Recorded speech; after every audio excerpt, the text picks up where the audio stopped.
السلام علیکم ناظرین، میرے چینل میں خوش آمدید۔ استاد دامن کا ایک چاہنے والا ان کے لیے دیسی گھی میں پکے 2 پراٹھے لے کر آیا۔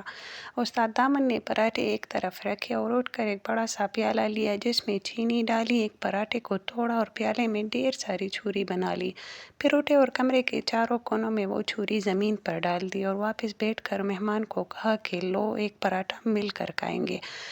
مہمان پریشانی سے زمین پر گری چھری پر نظریں مرکوز کیے تاکہ اچانک بڑے بڑے سائز کے بہت سے چوہے کونوں قدروں سے باہر نکلے اور تیزی سے چھری کھانے لگے۔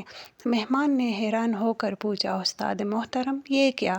استاد نے ہنس کر جواب دیا، چھری ہے اور چوہے کھا رہے ہیں، اس میں حیرانی کی کیا بات ہے؟ میرے کمرے کے چاروں طرف دیکھو، میری ساری عمر کی کمائی، میرا خزانہ، میری کتابیں تمہیں ہر طرف نظر آئیں گی۔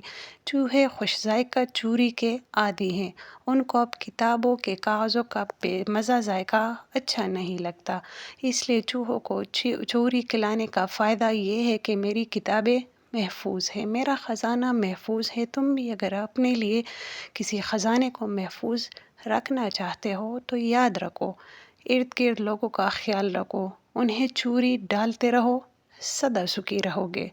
پھر کچھ دیر خاموشی کے بعد استاد نے مہمان سے مخاطب ہو کر پھر کہا، زندگی بھر کے لیے ایک بات یاد رکھنا، رب العزت زندگی میں جب بھی کبھی تمہیں کچھ دے، اس میں سے کچھ حصہ اپنے ارد گرد موجود لوگوں کو بھی ضرور بانٹ دیا کرو، کیونکہ لوگوں کی ہر اس چیز پر نظر ہوتی ہے جو تمہارے پاس آتی ہے۔